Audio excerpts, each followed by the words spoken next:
Welcome, everyone. Good evening. It's my pleasure to welcome you to this book launch event on state fragility, the challenges of state fragility and lessons learned in the 21st century. My name is Dr. Annette Idler. I'm the director of the Minerva Global Security Program here at School of Government, and I'm also Senior Research Fellow and also at Pembroke College.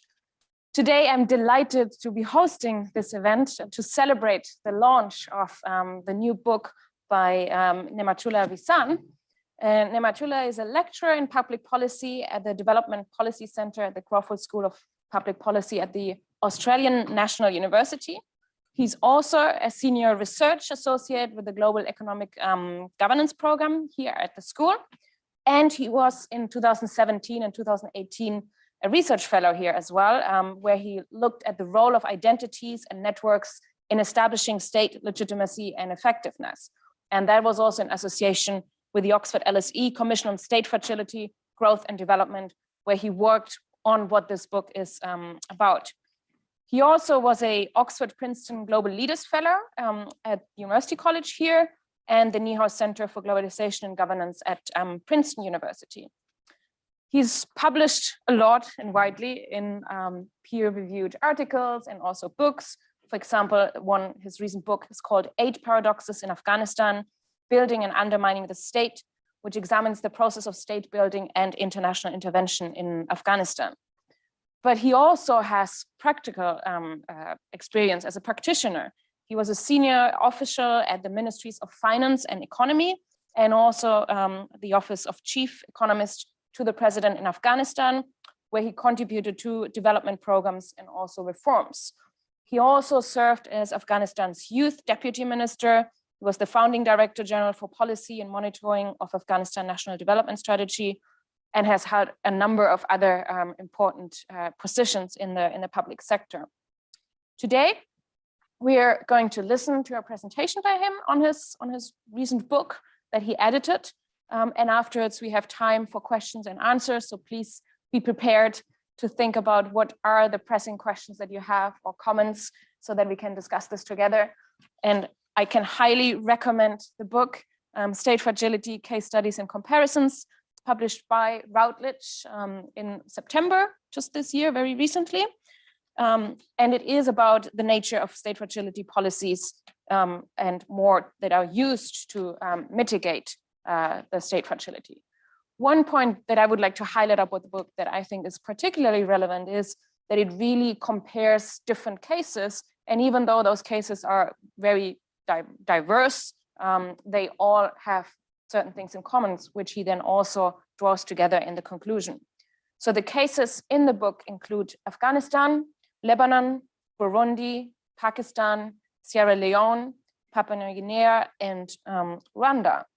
And basically what he argues is also showing that state fragility is not just something that stays within one country or that affects, that concerns just the development or the security of a particular country, but it actually can also threaten global security because state fragility is a way of providing safe haven for terrorists, for criminal groups, for non-state actors like insurgents and militia groups.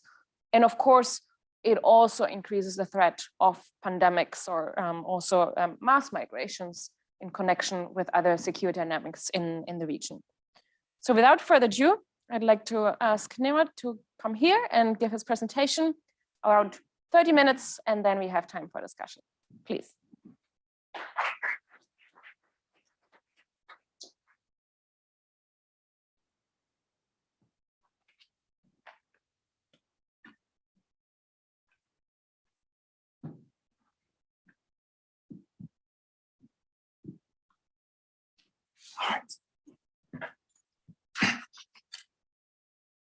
Dr. Idler, thank you very much for your kind words and introduction.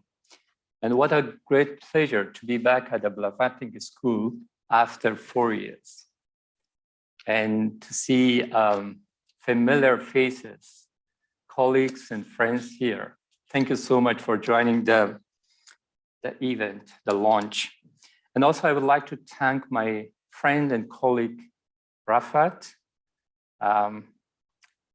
Annette, and the Blavatnik team for hosting this book launch. In my presentation, I will focus on 4 topics or areas. First, the origins of this study or book. Second, why state fragility matter. After 3 decades, still we are concerned about state fragility. Then I focus on 13 key lessons learned in the 21st century about state fragility. And finally, I will make a few observations. Coming to the origins of this study, I and 7 of the contributors of this book started the study as part of the LSE Oxford Commission on State Fragility, Growth and Development in 2017. As of 2019, we continued with our work through the Development Policy Center of the Australian National University. The original study included 6 countries: Afghanistan, Pakistan, Sierra Leone, Rwanda, Lebanon, and Burundi. Later on, we also added the case of Papua New Guinea. Why? To bring in insights from the Pacific perspectives. The book addresses key questions as to the nature of state fragility, policies used to mitigate state fragility or the risk, and assessment of outcomes and prospects. Excuse me.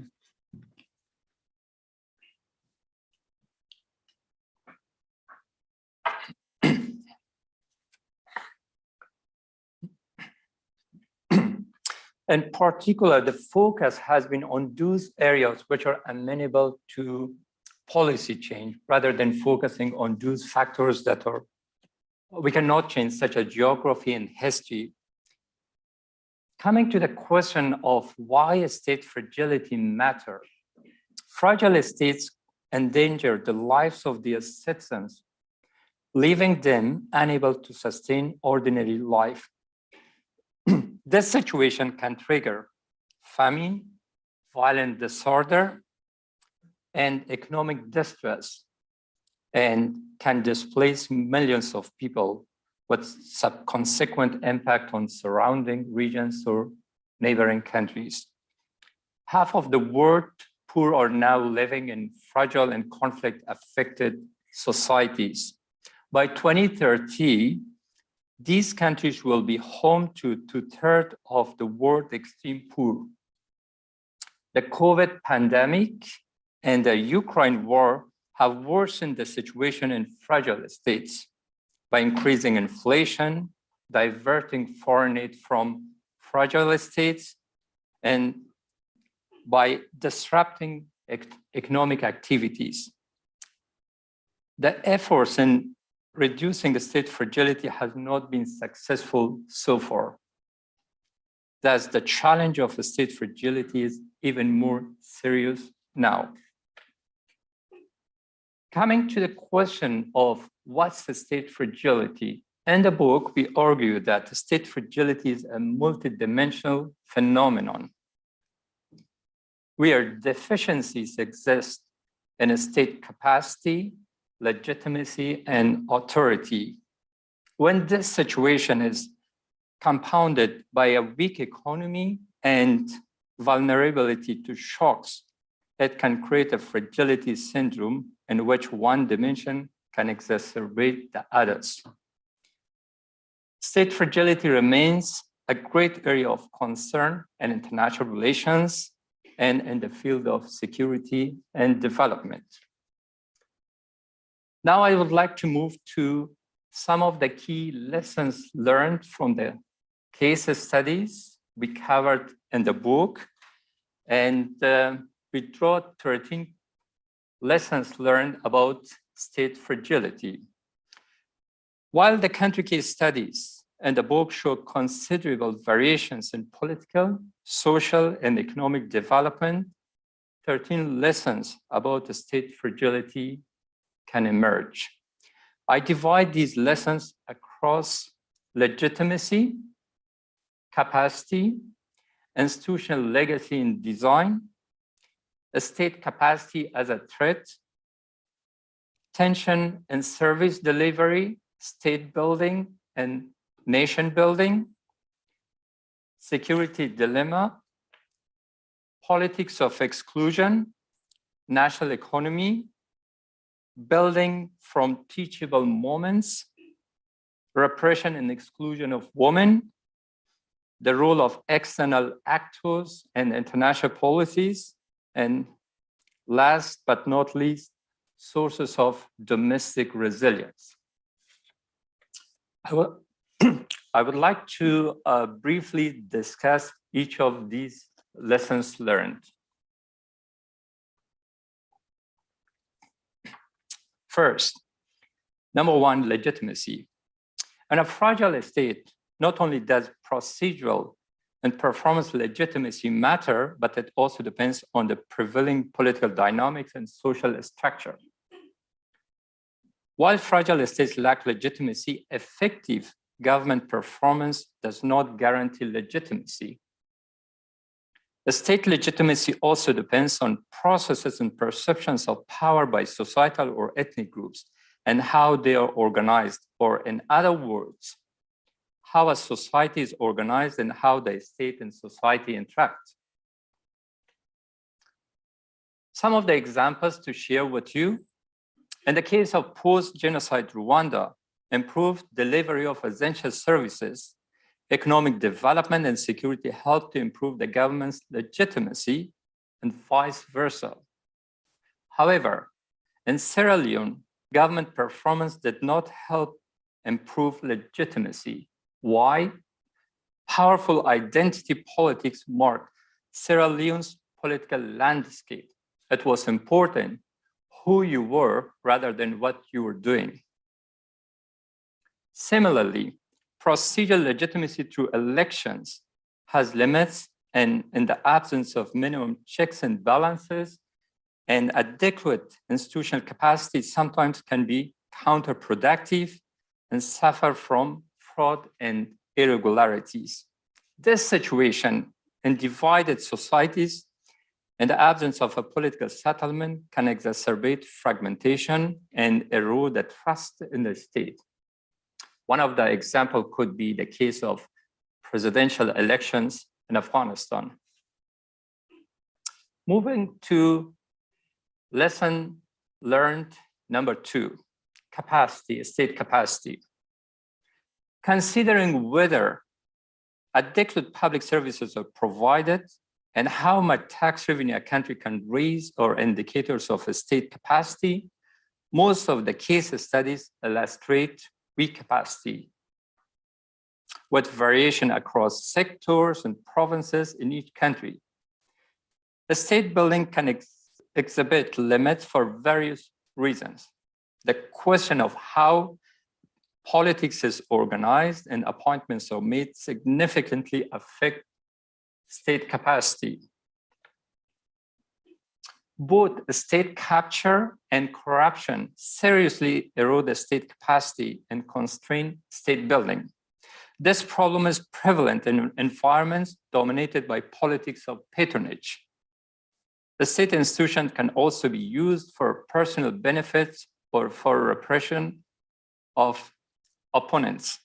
A worst case scenario is if the state is seen as a prize to reward political supporters or ethnic and tribal affiliates by appointing them to government posts and offering them favors. This situation will trigger a constant struggle for state capture, which can be rewarding for a few but lead to cyclical conflict, political instability, and weak administration. I will come back to provide examples of state capture later. Lesson learned number three, institutional legacy and design. Institutional legacy and design also affect the state capacity. In most of the cases we studied, the institutional legacy as a colonial construct has, by and large, continued with little change after independence. The cases highlight the problem of fit between these introduced institutions and the underlying societies and the power politics that accompany independent state building. Colonial powers had imposed highly centralized bureaucracies along with politics of divide and rule, which were then maintained by national elites. Burundi is one of the key examples where national elites continued with politics of divide and rule in post-independent state building. This type of institutional and political legacy can undermine a state capacity and legitimacy, increasing the gap between a state and society and making the state vulnerable to capture by elites or by particular ethnic groups or groups. The incentive is thus high for elites to fight for a state capture and for those in power to maintain such a power arrangement. In Sierra Leone and Afghanistan, state building has been subverted by persistent attempts at state capture. Lesson learned number 4. The problem of state capacity or capacity. While the literature on state fragility is by and large concerned with the lack of a state capacity, the existence of a state capacity can also endanger societies if the state apparatus is abused by the leaders, who neither face sufficient institutional constraints and nor are constrained by norms that discourage the abuse for personal enrichment or to repress citizens systematically.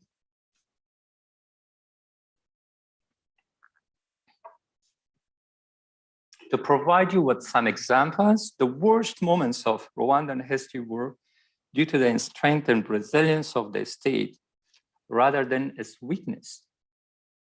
While the capacity of the contemporary Rwandan state to deliver public goods relies on effective, resourced, and well-staffed institutions, it's equally valid that the genocide of 1994 is a tribute to state power and capacity. Genocide like this are not possible in most weak states.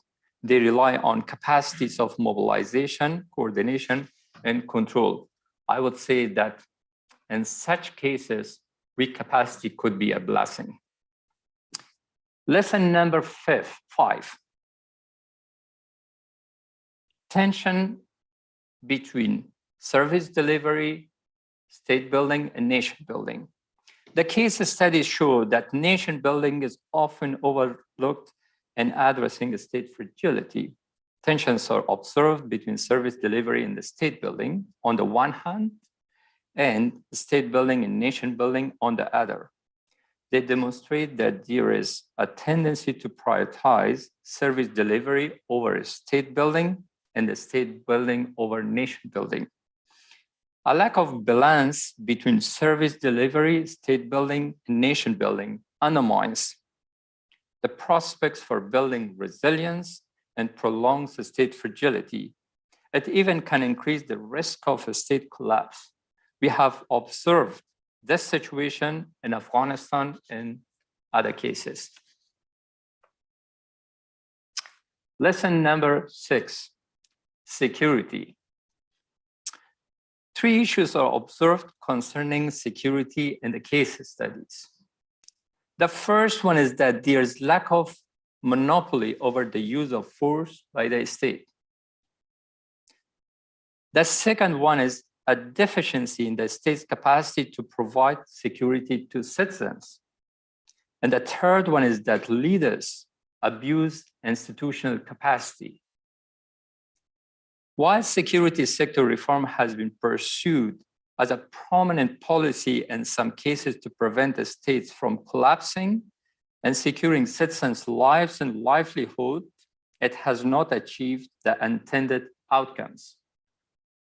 The major impeding factor has been capturing and politicizing of security institutions by leaders, and poor reforms supported by the international community. Lesson number 7, politics of exclusion.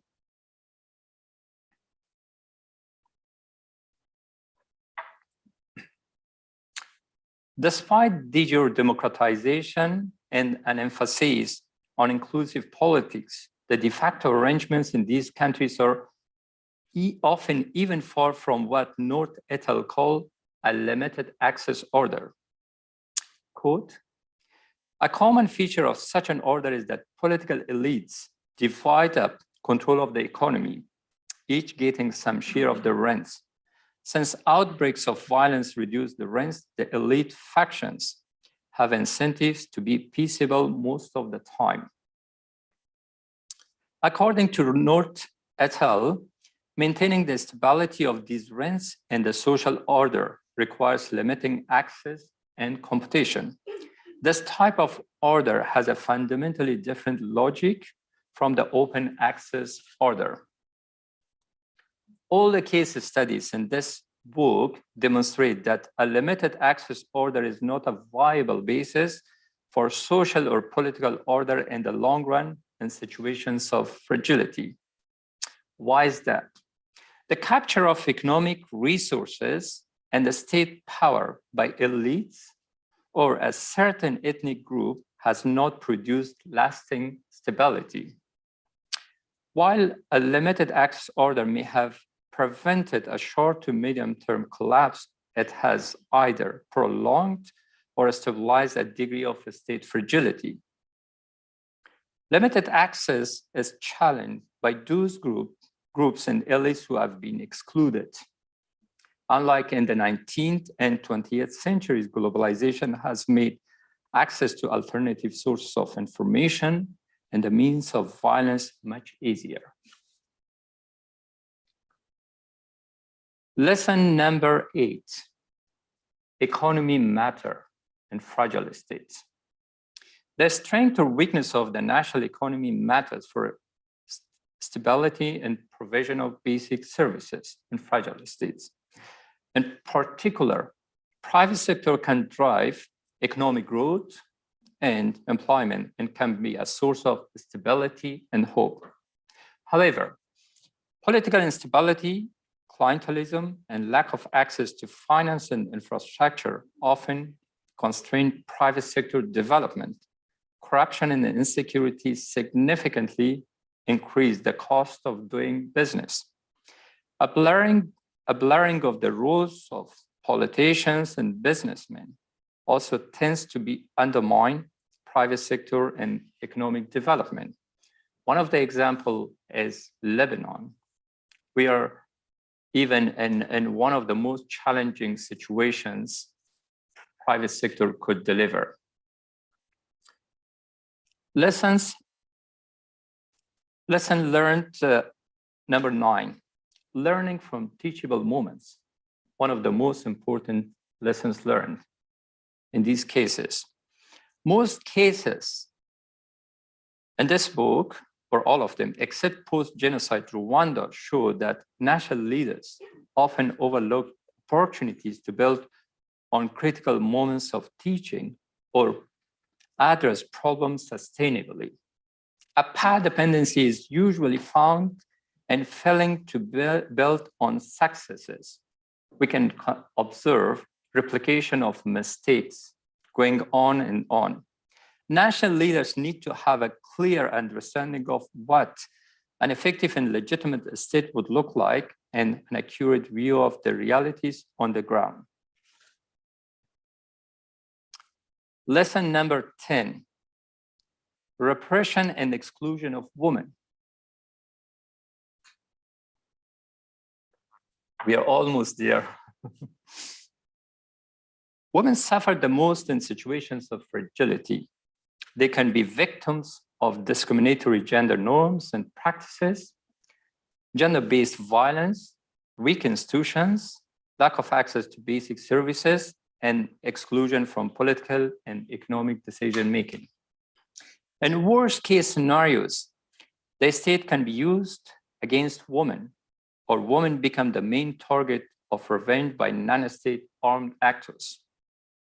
Following the fall of Afghanistan Republic in August 2021, which had guaranteed the fundamental rights of women, once the Taliban group assumed power by force, it formally banned girls from access to secondary school and restricted women's activities, reinstating a gender apartheid system.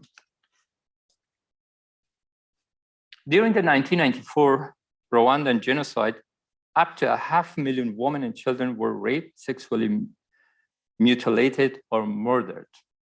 The policies for reducing fragility need to identify pathways that can protect and empower women and improve their participation in political and economic decision-making. Lesson number 11, the role of external actors in situations of fragility. The role of external actors in assessing state fragility is underestimated. Often, fragility is not a domestic problem. In Afghanistan and Lebanon, state fragility has been deepened or prolonged by the intervention of regional states. Pakistan in the case of Afghanistan, and Iran and Saudi Arabia in the case of Lebanon, pursuing their interests through proxies or non-state armed actors. What's then the problem? Multiple external actors with conflicting interests often intervene, creating a balance of power among local actors, leading to a permanent deadlock, as we observed in the case of Lebanon, or a prolonged conflict, as is the case in Afghanistan. Conflict and fragility can also spill over to neighboring countries. Lesson number 12, international policies. International policies have limits in reducing state fragility. While it can be instrumental, foreign aid, it can also have paradoxical impacts. As seen in the case studies, fragile states rely on foreign aid. For foreign donors, fragile states pose a national security threat. Therefore, donors use efforts to reduce fragility as means of mitigating such threats or threats to their national security. However, as the case studies in this book demonstrate, external intervention has limits, and it has not effectively helped reduce state fragility. Making more aid more effective may depend on two crucial questions. Number one, whose priorities should be given the greater weight, those of local actors or donors? Second, how to deliver the aid, whether to work with the governments in place or bypass them. If local priorities are given greater weight and if donors work with the recipient governments, it will likely become more effective. However, the evidence shows that domestic legitimacy, international recognition, and the state capacity determine how donors allocate and channel their aid. Also, regime type matter.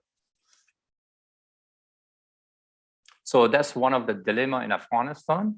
The question is whether the international community provide aid to the current government, de facto administration of the Taliban, or bypass it, because it's not legitimate, it's not recognized by the international community. Last but not least, sources of resilience. The major sources of resilience in the case studies are observed to be societal at the community level, such as in Afghanistan, Sierra Leone, Lebanon, and Papua New Guinea, filling the void being left by the state mainly by offering informal social safety or dispute resolution and informal governance. In addition, resilience is also observed at the sector level, such as the existence of a resilient private sector in Lebanon, in a different region in Pakistan, and the state resilience in delivering public services in Rwanda. However, the case studies show a relative lack of appreciation and intervention to enhance domestic resilience and mitigate internal and external shocks. Yeah, with that, I would like to come to the conclusion and make a few observations about the state fragility.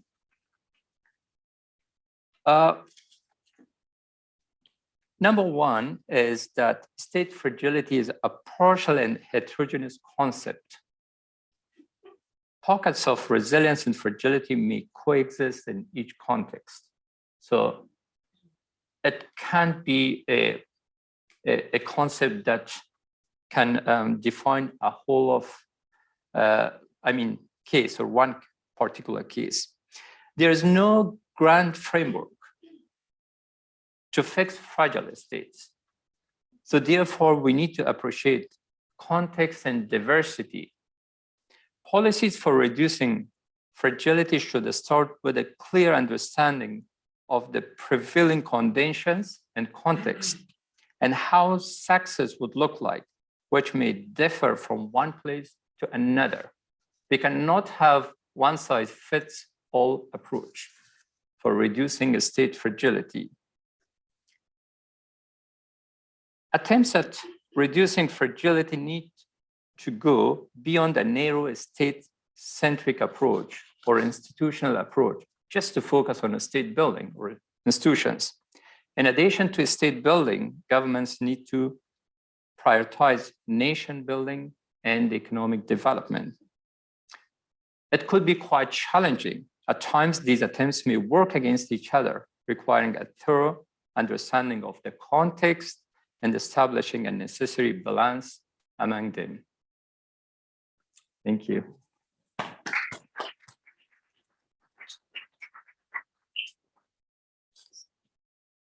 Well, thank you so much. We now have time for questions and answers.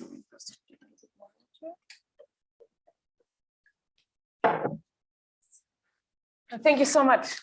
I'd like to maybe start the discussion by picking up again on the definition that you gave us of state fragility, which you said is a situation where the state suffers from deficiencies in capacity, legitimacy, or authority, and that it can also be associated with a weak economy and low resilience to shocks. So I was wondering how in the book, but also more broadly, you think also about the subnational level, because of course we also know that states do not necessarily have the same capacity everywhere in their territory. And I'm thinking of areas like, for example, borderlands that I look at, where often the state has a much weaker governance structure, is maybe less present to provide services as well, especially in regions that suffer from a colonial history of centralization, which then means that the state is weaker in those areas. So how would you say are these lessons that you just provided us applicable also at the subnational level? But then also, if we zoom out from that, how do we think about that when it comes to entire regions, hubs of instability? I'm thinking about the Horn of Africa, for example, where Somalia is perhaps the most obvious case, but of course we also need to look across the border to Ethiopia and Kenya, or in the Middle East, Syria and Iraq would be another case, or even Afghanistan. Probably the Afghanistan-Pakistan border region is also different from other areas. So if you could say a little bit more about how you think it's possible or necessary to, first of all, zoom in to the subnational level, and then also zoom out across borders. Thank you. That's a very important question. While we were doing our study, we came across this question or challenge. In particular, to some of the cases, we unpacked the challenge across different sectors. We looked at different institutions, different regions, national and subnational level, and also at the community level. And also another question we encountered was, why the region? Because coming back to your question, we came to a conclusion that we should see fragility as an heterogeneous concept, because for example, in Pakistan, we have states or provinces which are, in terms of its performance, close to more stable, polities or developed countries, and also across some of the regions which are quite fragile. Same in Afghanistan, we found across different institutions, some of the institutions are quite resilient, performing well, but not others. And coming to your question, yes, also we found that fragility differs when it comes to the local and national level. And that's why we see state fragility as a partial concept. And then another question we encountered, and also we make the case in the book, is that we should look at the state fragility beyond national boundaries. It's a regional phenomenon. If we would take Afghanistan and put it in another region, it would not have collapsed. So it could have done a much better job because the region affects. And coming to the role of neighboring countries, they play quite an important role. And one of the issues, especially in the case of Afghanistan, is we are making the case for a settlement for lasting stability. And that settlement should be at the local level, national level, and regional level with neighboring states. Thank you so much. Thanks. Let's see if there are any questions, comments, observations from the room. Yeah, if you could just also state your name and your affiliation, please. My name is Rashta Kareem. I'm also from Afghanistan, and I'm an academic visitor in Somerville College. I wanted to know that from your observation of countries, what is the hope for fragile states? What are the certain things that has helped them to go from a state of fragility out? What can we learn from them? Thank you. So you're asking about the pathways out of fragility as well? Yes, right. Can I ask one more question? Yes. The other question is on the role of colonization and the elite capture, and I wonder if the elite are much aware that they're continuing the colonial role, or are they aware and conscious of continuing that, or is it their interest? Because I often see that elites look like they're quite against it, but actually they're continuing the same power structure. Is it based on interest or lack of that political consciousness? What is it there? Thank you so much. Please. Yeah, first, John, thank you so much. Two very important questions. For the first one, I won't have, the answer, but can have a few thoughts about that because it has been quite challenging. If you look at different fragile states, we don't see much progress. But some of the cases, such as Rwanda, has been doing quite well. And also it comes to the types of the state it has, and then comes the question of regime, because it has an authoritarian regime. In terms of the pathways, especially the 13 lessons learned, which I discussed in the book, those are some of it addresses some of the issues, like a pathway, if we could address or reduce state fragility, but it also differs from one context to another context. For example, in the case of Afghanistan, a political settlement could be quite important and nation building. But when it comes to another case, service delivery could be quite important. That's why it differs from one context to another context. Again, the question comes to domestic actors, national leaders, who can play quite an important role. But that question is also linked to your second question, why national elites are continuing with those policies while they are criticizing them. Let's think of like colonial legacies when it comes to institutional legacies. It's very much a matter of incentives. There is incentive for them, and although rationally they make the case against you, but when it comes to practice, they will continue with the same policies. I don't want to name, but I came across a number of leaders who supported a certain program, national program, to empower, local communities. But once they assumed the power, they came at a top position. So they stood against the same program they were advocating for those. So I would say it's very much linked to the institutional incentive structures by and large. Thank you so much. Thank you. See if we have more questions. Yes, please. Hi, I enjoyed your talk. Thanks very much. My name's Dr. Nick Rose, and I'm a medic, but I'm involved in development. And I worked in Haiti for some time after the earthquake. And because Haiti is now back in the news and is really on a cliff edge of being a failed state again, I wondered what you thought the lessons from Haiti were, because here is a country that is in a region that's actually relatively stable. Cuba, Miami, surrounded by relatively, it's not like Afghanistan or other areas that you talked about. So it doesn't have the idea of contagion from nearby countries to the same extent.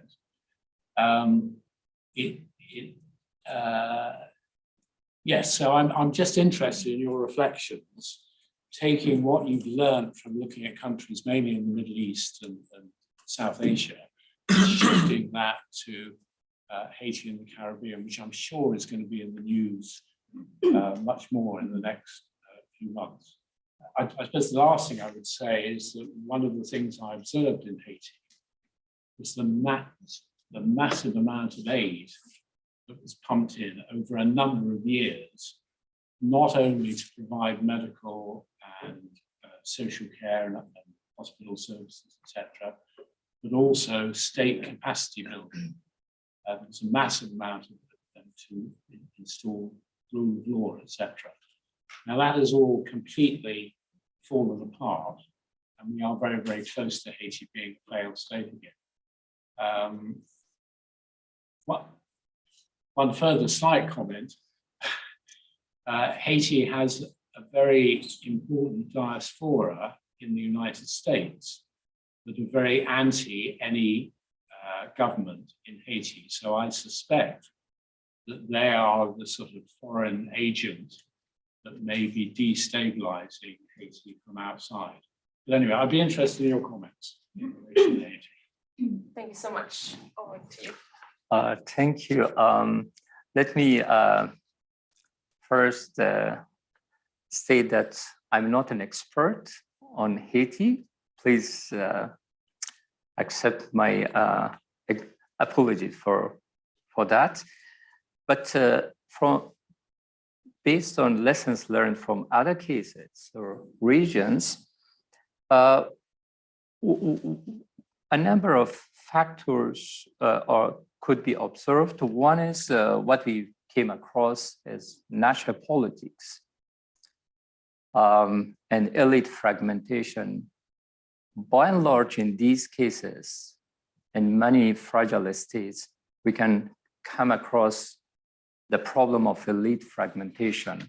So we can observe lack of vision and unity by those groups who can help to reduce the state fragility or other the problem of conflict. Why is that? Because also some actors benefit from that situation. So there's a rationale behind that. That could be one observation. And the second one comes to the problem of institutional weakness. But that institutional weakness could be seen from different perspectives. One is that, okay, weak institutions allow the state to be abused by national leaders if there is lack of checks and balances. But at the same time, if we have a repressive authoritarian regime, it could be quite dangerous if the state has a strong capacity or it has a capacity because that capacity could be used to repress the population. So one of the examples, if we go back to Afghanistan or Rwanda before the genocide, these issues could be observed. And one important lessons learned, both from these case studies and also I was engaged in the study of post-war development and state building after World War II. I was looking at, when I was at Princeton University a couple of years ago, I was looking at 3 peers, one successful one, South Korea and Taiwan, one problematic one, Afghanistan and Iraq, and another one with modest achievement, the Philippines and Colombia. So what I found from that study, that it didn't matter how much aid was allocated for building the economy. So in South Korea and Taiwan, most portion of the resources or aid was allocated to building the national economy. So what we find or came across the case studies that the national economy is often underestimated. So that's another area. And coming to the problem issue of aid often can be paradoxical. It can prolong fragility. So my first book is on paradoxes of foreign aid, looking at the case of Afghanistan. And the conclusion is that it can have positive and negative effects, but it depends on a number of issues. Thanks. Maybe just to add to that, I think the case of Haiti is really interesting, and your book shows really good lessons. I'm thinking about the external actors, right? Because Haiti, of course, had a long presence of the UN and of peacekeeping as well. And often they have actually not kind of misjudged what the issue is, right? That in Haiti, it is a lot about criminality and gangs, and yet it was framed more as a civil war. I was involved myself in the post-earthquake governance response. So that was a huge issue. And I think actually your framework, the lessons apply very well to that, because it is about the institutional legacy, the role of aid, as you say, and the external actors, which might not always have the local view on what's happening in the country. My understanding is the UN may go back in, right, as they did before, to sort out the gangs. Right. And whether that's a good thing or a bad thing, I just don't know. Thank you so much. I see there are more questions, comments. Yes, please. Thank you. I'm Miguel. I'm from Chile and a former civil servant in the Chilean government. And I have a question related to the role of constitutions. Well, as you know, or probably you know, like we recently rejected a new constitution that was drafted by an elected assembly.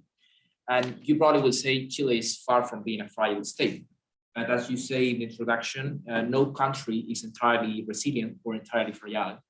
And given our recent history with a military dictatorship, I think it's relevant to ask the question about what's the role of these constitutions in building resilience, or actually in not helping the situation. I remember that Afghanistan approved a new constitution in 2004. And the same happens with other countries. I remember the case of Rwanda that replaced the constitution in 2003, 2005. So basically, they replaced the constitutional framework that, despite the fact that they have a new framework, a new social contract, the country didn't work well in that place. So what's the role of constitutions from your investigation? Great, thanks so much for this question. Yeah, thank you. Yeah, an important question. We came across a number of lessons learned, especially coming to constitution making as a social contract between the state and citizens. A number of issues. One of the problem or challenge in these countries are that constitution making is swift. They want to quickly put something together. Often it excludes some of the actors or underestimates national needs. Then what happens? It turns not into a problem. So then you need to change the constitution or challenge it. And then the argument of the other side would be, no, we need to respect it. So it prolongs some sort of conflict between different actors or state and society. That's one thing. And the second one is, often it would be helpful in these countries to have it as an open process. Somehow there should be a way to revisit some of the issues. And so it again comes both to the process and final product or outcome. And time matters because it's a political process. We shouldn't hurry. But what's happening, especially when the international community is coming or donors are coming to work and support, they press national actors to conclude or come up with a final product. And that could be problematic. I can give you a number of examples about that. Thank you so much. Thanks. Yes, please. First of all, thank you so much for all your insights. I think the 13 lessons learned are spot on, a very good diagnosis. My name is Lara, I'm from Lebanon, and I'm doing the Master of Public Policy. It's very clear how to diagnose the situation, but not so clear how to break out of the traps. And I know that there isn't like a cookie cutter approach to breaking out of the trap, but curious as to your thoughts on a framework for decision making at least. So I'm going to focus on 3 things. The first is related to how this translates into policy making. So you make this point about tension between service delivery and then less focus on state building and then nation building. The first question is, how do we mainstream nation building in policy making? So I'll give you an example. I was working on developing the social protection strategy for Lebanon. And we know that the state doesn't have capacity, but we know that we cannot create any social safety net without the government being on board. So how do we break out of that trap? Elements, mainstream nation building in policymaking. That's the first question. The second is on external actors. So with a country like Lebanon that doesn't really have a strong sense of self-sovereignty by virtue of its colonial history, how do we, and with a country that's not, that doesn't have that much leverage within the international space, how does it redefine its relationship with these regional powers? How can Lebanon stand up to Saudi? How can it stand up to Iran? How can it stand up to the US when it relies on these countries? And then the third point on the paradox of aid, the point you mentioned about Afghanistan was very relevant for Lebanon as well during the Beirut port explosion. So it was always a question, where should the aid be bypassed? Should the aid bypass the government? But then when it did bypass and was passed on to kind of members of civil society, the response was also horrible. So I'm curious from the lessons learned on the paradoxes of aid, how do you decide, like, is it a lose-lose situation? Like if you bypass the government, it doesn't work. And if you don't bypass the government, it's corrupt. So what would be like a framework of thinking about these things? Thank you. Easy. Can we fix Lebanon in 1 minute? I hope so. I'll try to be short and great questions. Coming to your final point in terms of 8 paradoxes, the conclusion of my book was that it's better to work with the states that can help both to reform the state and also build the capacity of the state, and also it will be cheaper. You can help the economy. But there is one question, big question about that one. It depends what types of a state do we have. Let's think of back again about Afghanistan. We had a democratic regime in Afghanistan, a republic, which guaranteed the fundamental rights of people. And now we have a totalitarian theocracy. So if now we work and put the money through the state or government, basically we are hurting people. So it differs from one situation to another one. If we have legitimate government, yes, it's better to go and work with the government, use the national systems. But if it's the other way, Myanmar is another example. So then it's better to focus, reorient the aim of the aid from working with the government to people and market.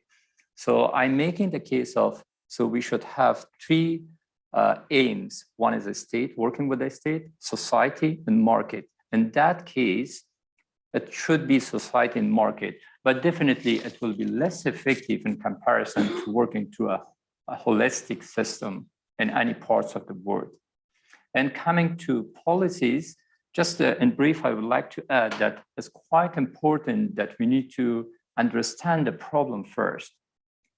If someone is sick, would go to a doctor without understanding the problem, it could be so difficult to offer a solution. We had, in the last 2 decades, a couple of books coming up with big framework fixing fragile states. It didn't work. Even the authors of those books failed to make a contribution. So that's why it's quite important if we could understand the problem first and then find a process and ways to address those problems. Thank you. So the final round of questions, I think I saw one over there. Yes, please. Final one. Yes, my name is Frederick. I'm a DPhil student in international relations. I had a question about, which I think was kind of through all the other questions already. So please excuse me if this is a bit mundane. But I was wondering who these lessons are for. So who are the actors that implement these lessons? I assume it depends a little bit on the lessons and the context, but if you could just give us a brief list.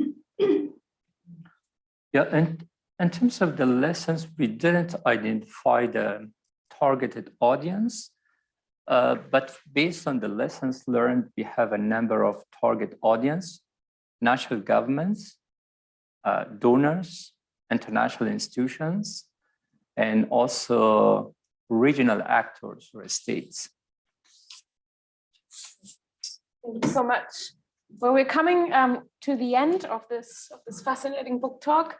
I just would like to, again say that I think one of the major contributions here is that it's not just a very rich empirical description of the cases and provides this understanding that you just mentioned, but also the fact that it does include the lessons, I think is very important, and that we can see how they apply across different cases.